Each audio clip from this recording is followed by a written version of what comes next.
हैं कि हम हमेशा सोचते हैं सेंटर तक अपनी बात पहुंचाना, और आज मोदी जी आए थे, तो आप क्या कहना चाहते हैं? देखिए, मैं सबसे पहले ये कहूंगा कि मैं किसी को कुछ भी बोल सकता हूँ। मेरा मोटिव सिर्फ एक ही है, क्योंकि मेरा साइड में कुछ और मोटिव है ही नहीं। जी जैसे कोई बीजेपी का आता है तो उसको अपने पार्टी को भी बचाना है, और जस्टिस पाना है कि नहीं पाना है उनका अलग चीज है। लेकिन अगर कहीं कोई समाज का कार्यकर्ता आता है तो उसको अपना इमेज भी बचाना है, सब कुछ करना है। मेरा कोई दूसरा मोटिव ही नहीं है। मेरा इमेज खत्म हो या मुझे वो लोग बुरा बोले, या फिर मैं बीजेपी को बुरा बोलूं, या शिवसेना को बुरा बोलूं, या कांग्रेस को बुरा बोलूं, या जनता को बुरा बोलूं, या किसी को भी बुरा बोल सकता हूँ। मोटिव मेरा है जस्टिस, बिल्कुल। और वो सुशांत के लिए। कोई अगर बोले कि हाथरस पे तुम क्यों नहीं कर रहे हो, ये इस पे क्यों नहीं कर रहे हो, तो मैं कहता हूँ कि मैं तो कोई समाज कार्यकर्ता नहीं हूँ कि हर जगह जाके इंसाफ मांगू। मैं दिल से चाहता हूँ एज इंसान, लेकिन वो अलग मोटिव है। लेकिन मैं इसमें कूदा हूँ, और मैं कोई बड़ा आदमी नहीं हूँ। जैसे उसकी बहनें, उनका बहनों ने अपना भाई खोया है, तो ऑब्वियसली कोई अपना खोता है तो उसके लिए लड़ाई लड़ता है, वैसे ही कर रहा हूँ। जी गणेश भाई, बिल्कुल आप सही कह रहे हैं कि ऐसे थोड़ा ही होता है कि एक दिन लड़ाई शुरू की और दूसरे दिन लड़ाई छोड़ दी। तो आप सबके लिए बहुत बड़े इंस्पिरेशन है कि आपने एक बार लड़ाई शुरू की तो आप इसमें बने हुए हैं, और आप मतलब आपको देख करके हम लोगों को भी हिम्मत मिलती है। आपने मतलब उस टाइम इवन हंगर स्ट्राइक रखा, और जी कैसे मतलब आज का कैसा रहा, आपको क्या लगता है? मोदी जी ने कुछ कहा तो नहीं, लेकिन प्रॉब्लम ये है कि कहीं ना कहीं देखिए क्या हो रहा है। शुरुआत में जैसे भी शिवसेना कांग्रेस इतने दिन से, शिवसेना और बीजेपी इतने दिन से साथ में थे, अचानक इनको सीएम बनना था किसी भी हालत में। जैसे राहुल गांधी का सपना है कि उसको पीएम बनना है, जो पॉसिबल नहीं है इस जन्म में, लेकिन उसका जैसे सपना था कि सीएम बनना है किसी भी हालत में। तो उसके लिए उन्होंने कांग्रेस ज्वाइन कर ली, जो भी किया किया। लेकिन शिवसेना का मोटिव क्या है पता नहीं है। या तो उनको बीजेपी को साथ में मिलाना है, या फिर शिवसेना को तबाह करना है, या तो मैं शिवसेना को साथ में मिलाना है, तबाह करना है। लेकिन इसके ऊपर बहुत सारी चीजें डिपेंड करती है। जैसे कि अपना पालघर वाला जो मामला हुआ, उन्होंने उसी केस को हाथ में लेके ये एक चीज करनी चाहिए, लेकिन वो लोगों ने पालघर वाले मामले को इतना सीरियसली नहीं लिया, जनता ने। लेकिन सुशांत वाले मामले को ले लिया। और ये बीजेपी की किस्मत इतनी अच्छी थी कि उसी वक्त बिहार के इलेक्शन भी आ गए और ये लड़का बिहार का निकला जी। तो उसने अच्छी खासी मस्त खिचड़ी बना के अपना फायदा उठा लिया और बाजू में चले गए। अगर उनको जस्टिस करना होता तो एक आदमी आता है, कोई सरस्वती करके बोलता है मेरे पास एविडेंस है, सीबीआई को दूंगा। दूसरा आदमी आता है, बोलता है एविडेंस है, सीबीआई को दूंगा। तीसरा आदमी आता है, बोलता है अरे ये क्या लगा रखा है। ये सिर्फ कंटिन्यू बिजी रख रहे जनता को कि बिजी होने दो, बिजी होने दो। एक बार इलेक्शन खत्म हो जाएगी, फिर थोड़ा थोड़ा करके आउट कर देंगे। कोशिश भी की थोड़ा थोड़ा आउट करने की, लेकिन ये ट्रायंगल कैसा है पता है क्या? इस केस में बन रहा है। हर बार ऐसा होता है, लेकिन इस बार ट्रायंगल ऐसा है कि जनता, एजेंसी और जो कल्प्रिट्स जो एक्शन ले रहे वो। हंगर स्ट्राइक पे जनता जाती है, कल्प्रिट्स एक्शन दे देते हैं, वो सुधीर गुप्ता को प्लांट कर देते हैं, झूठा केस, झूठा गवाह बना के। उसी वक्त एक्शन ले लेती है। मुंबई में आई हुई सीबीआई वापस दिल्ली चली जाती है, दिल्ली से वापस आ जाती है। फिर 10 दिन केस को भगाने की कोशिश करती है। आज तक के साथ लफड़ा होता है रिपब्लिक का, टीआरपी का, आपस में दूसरा लड़ाई कर रहे हैं, सुशांत का केस गायब हो रहा है। 10 दिन बाद हम लोग कोई एक्शन ले लेते हैं, पटना, वाराणसी, उधर कलकत्ता। फिर वापस से सिद्धार्थ पिठानी को सीबीआई बुलाती है, और वापस से ये लोग रिपब्लिक के ऊपर टारगेट करके, मतलब तीनों का एक्शन एक दूसरे से कनेक्टिव है। ये जो बहाने बनाती है ना, प्रोटोकॉल ऐसा है कि सीबीआई किसी का सुनती नहीं है, कुछ नहीं, ऐसा कुछ नहीं है। ये ऑटोमेटिकली जनता का है, लेकिन जनता कितना बड़ा आवाज उठाएगी उसके ऊपर डिपेंड करता है। कल जो हुआ, कल वो 20 लोग थे, उसमें से लड़कियां थी बहुत सारी। उनकी तो बहुत हिम्मत की दाद देनी पड़ेगी, वाकई में इतने स्ट्रांग है कि उनको बिल्कुल मालूम था क्या रिस्पॉन्सिबिलिटी है। प्राइम मिनिस्टर के वहां रैली में जाके उनके सामने मीडिया के जस्ट पीछे तुम लोग, और अचानक एक ऐसा किस्सा बनाओगे जिसके लिए पूरा जगह, पूरा दुनिया में माहौल चल रहा है, और वहां पर कितना प्राइम मिनिस्टर कितना नर्वस हो जाएगा, क्या हो सकता है एक्शन, कुछ भरोसा नहीं। लेकिन फिर भी वो लोग खड़े रहे, लेकिन अगर वो कितने लोग थे, हम लोग टोटल मिला के मैक्सिमम 30 होंगे, अगर इसमें 570 लोग और होते, तो 470 लोग और होते तो 500 लोग होते, 3000 जी टोटल पब्लिक, उसमें से 500 अगर सुशांत के लिए होते, बैनर लेके खड़े होते, और मैक्सिमम ना 150 पुलिस होंगे और 100 कार्यकर्ता होंगे, तो हर एक आदमी को हटाने के लिए, एक आदमी 2 आदमी को हटाने के लिए एक होता, तो उस वजह से कम आधा घंटा लगता लोगों को हटाने में। आधा घंटा वो बैनर चलते तो सारी की सारी मीडिया दिखाती, सारी की सारी मीडिया को दिखानी पड़ती। नरेंद्र मोदी का स्पीच ही 40 मिनट का था, वो भी सोचते कहाँ से आगे इतने लोग और क्या हो रहा है, इतना बड़ा नर्वसमेंट हो जाता ना कि वो माहौल ऑटोमेटिकली बड़ा बनता। लेकिन प्रॉब्लम 3 घंटा नहीं है, और मोदी जी मन की बात करके इतने मेल गए, इतने सारे ट्वीट गए, इतने सारे हार्ड कॉपीज गए, उनको सुनना नहीं तो नहीं सुनना है, क्या कर लोगे? वो तो है। आप ठीक ही कह रहे हैं गणेश जी, हम लोगों को भी ऐसा ही लगता है कि एक दिन कुछ ऐसा होता है, ऐसा लगता है केस पीछे जा रहा है, फिर एक दिन कुछ जी ऐसा होता है तो लगता है कि अच्छा, फिर कुछ उम्मीद जगती है। और जी ऐसे ही थोड़ा आगे थोड़ा पीछे, अभी तक उम्मीद तो जगी हुई है कि कुछ ना कुछ तो होगा, जस्टिस मिलेगा। ये उम्मीद जगी है बिहार इलेक्शन की वजह से, और हम लोग को ऐसे वॉरियर्स की जरूरत भी है जो कि मतलब, जैसे गणेश जी को पता चला कि आ रहे हैं मोदी जी, तो फटाफट अपना सब काम छोड़ के सब कुछ साइड करके चले आए। तो हाँ मतलब जी बहुत बड़ी बात है, जैसे अपनी लाइफ को भी एक तरह से होल्ड पे डाला हुआ है उन्होंने। हम तो बिल्कुल अपना सब एवरीडे का काम करते करते कर रहे हैं, वो तो इतने दिन से लगे हुए हैं और उन्होंने अपनी लाइफ को जैसे होल्ड पे डाला हुआ है। बिल्कुल इनके ये जज्बे को सलाम है। ये जो दोस्ती जो है सुशांत के जाने के बाद भी गणेश भाई आप जिस तरह से निभा रहे हो, उसके लिए ना इन्हें बहुत रिस्पेक्ट है और तहे दिल से मैं आपको नमस्ते प्रणाम करती हूँ। नहीं लेकिन इसका जो सपोर्ट चाहिए था, एक तो जी ठीक है, मैं सुशांत का केस है, ये है, आप समझ रहे हो, इसके 2 जी बहुत इंपॉर्टेंट चीजें हैं, बहुत ज्यादा इंपॉर्टेंट चीजें, बहुत बड़ी चीजें हैं, 2 चीजें। एक तो युगों युगों में ऐसा होता है, और जी मुझे तो ऐसा लग रहा है जैसे पूरा इतिहास अगर मैं खोल के देखूं,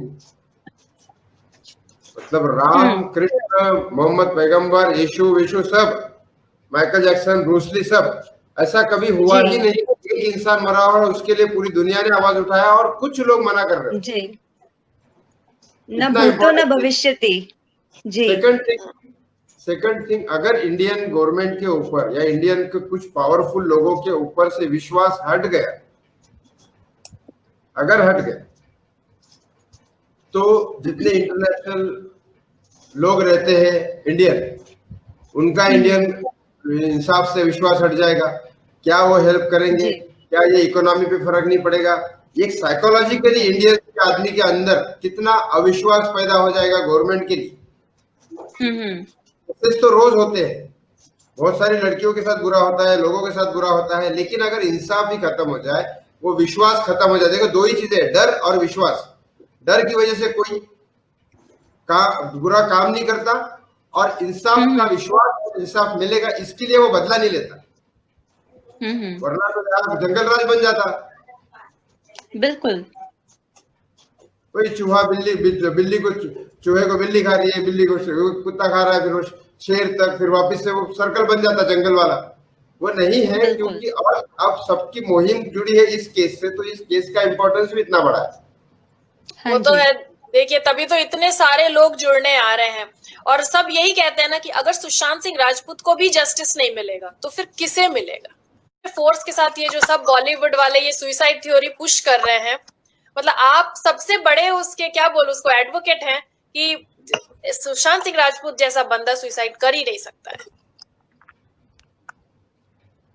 देखो उसने, मैं मुझसे वो 4 नहीं 5 साल बड़ा था, मतलब छोटा था, सॉरी 5 साल मुझसे छोटा था, लेकिन उसका दिमाग मुझसे 10 साल शायद आगे था। क्योंकि जब वो मैं 24 साल का था, तब मैं मुंबई आया था, तो जब मैं 25 का हुआ तो वो मुझे मिला, तब वो 20 का होगा, शायद 20-21 का होगा। तब उसने, सोचो मैं तो एकदम मराठी लड़का, सिंपल मिडिल क्लास फैमिली से, वो भी मिडिल क्लास फैमिली से था, लेकिन मेंटल लेवल बहुत ऊपर था उस वक्त उसने। और जैसे शम्मी दादा जी आए तो मैं बोलना चाहता हूँ, उनकी बात याद आ गई। और ये भी कि एक वो 4 टाइप के लोग होते हैं, जो अच्छे तो होते हैं लेकिन वो लोगों को अच्छा बताते हैं, लेकिन उसका एक लिमिट है। एक वो अच्छा होता है कि चलो चलो हम सबको अच्छा बताएंगे, बात खत्म, वो करे ना करे उसकी मर्जी। कुछ लोग होते हैं जो जिगरी दोस्त होते हैं, नहीं उसको अच्छा बताते हैं, समझाते हैं, टाइम देते हैं, सब कुछ करते हैं, लेकिन वो नहीं भटकेगा तो जाने तो मरने दे। तीसरे होते हैं जो भाई बहन है, बहुत क्लोज है, उनका फायदा भी है उससे, सब कुछ है, उसको समझाते हैं, टाइम देते हैं, उसके लिए पैसे खर्च करते हैं, सब कुछ करते हैं। और चौथे होते हैं माँ बाप या भगवान, वो अपने आप को झोंक देते हैं, उसको पीटेंगे, उसको कुछ भी करेंगे, लेकिन उसको अच्छा बना के छोड़ेंगे, उसको अच्छा करके रहेंगे। वो सीन था जो मैं इतना बेवकूफ था एक लेवल पे कि एक लड़की के लिए मैं जान देने वाला था। कि मतलब वो सीन ये था कि मैं बस अगर 5 मिनट उस दिन लेट आता सुशांत, तो मैं उस दुनिया में नहीं होता।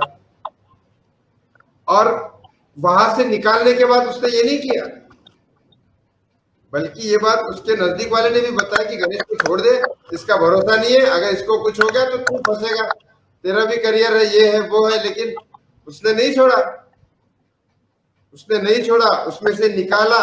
इनफैक्ट 6 महीने उसने साथ में दिए मुझे। और जो प्रॉब्लम था जो लड़की का, वो लड़की को पटा के भी दिया, उसको कन्विंस भी किया, और वो लड़की ने प्रॉब्लम किया, उसकी फैमिली से भी मिलाया। उसके फैमिली ने कहा कि नहीं, ये लड़का सेटल नहीं है और कोई प्रॉब्लम नहीं है।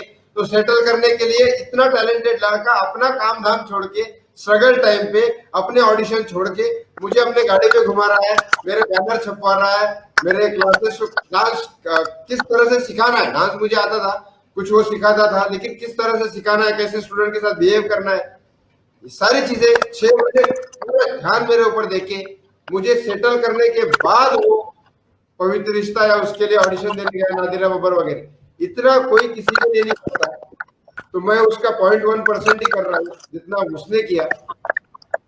लेकिन ठीक है, ऐसे लोग पैदा होते हैं, ऐसे लोग पैदा होते हैं, ये बड़ी बात। और इतना मुझे गारंटी है, जितना मैं मेरे लिए किया उसने, उतना और भी उसके लाइफ में बहुत सारे लोग आए, उनके लिए भी किया। क्योंकि उसके 2 बातें अभी भी याद है। इतना उसने करने के बाद भी मैंने एक गलती की, तो उसके बाद उसने बोला था, तू अपनी शक्ल कैसे देख पाएगा मिरर में। और 2 दिन मेरे को बात बहुत चुभी, लेकिन मैं गया नहीं उसके पास सॉरी बोलने। 2 दिन में वो खुद ही आ गया, गलती मेरी थी फिर भी आ गया। बल्कि मेरे से कोई फायदा नहीं था उसका, मेरा शायद हो सकता था फायदा उससे, लेकिन मेरे से 2 पैसे का फायदा नहीं था। उसने दूसरी बात ये भी बोली थी, देख तेरे को सारे लोग छोड़ के चले गए क्योंकि तेरी इस हरकत की वजह से, तू सुसाइड करना, ये करना, वो करना, लेकिन मैं कभी नहीं छोड़ूंगा तेरे को। और नहीं छोड़ा लास्ट तक। अब वो मौत आ गई, वो बात अलग है, तो मैं कैसे छोड़ू। नहीं, आज आपने गणेश भाई ये बताकर, ये सारी चीजें बताकर हमसे साझा कर करना, क्या कहूँ मैं, मतलब बहुत हमें झकझोर दिया है कि फिर से हम सुशांत को वो देख पा रहे हैं, जैसे कहते हैं ना, इमॉर्टल सुशांत, तो वही आज हम फिर से महसूस कर पा रहे हैं। और मतलब उनकी अच्छाइयाँ शायद मतलब गिनाने पे भी बहुत कम होगी, मतलब इतनी है, टाइम कम होगा, लेकिन हाँ, आप सच में जो कर रहे हैं वो उसके लिए कोई वर्ड्स नहीं है, हम सबके पास कोई वर्ड्स नहीं है। और ये दोस्ती हमेशा हमेशा के लिए याद रखी जाएगी। ना जय वीरू की दोस्ती याद रखी जाएगी, ना शोले की दोस्ती याद रखी जाएगी, लेकिन ये दोस्ती ना, एक उस लोक में और एक इस लोक में, ये 2 लोग की दोस्ती ना हमेशा याद रखी जाएगी। बिल्कुल। एक लोक में 2 दोस्त होना ये हमेशा आम हुआ है।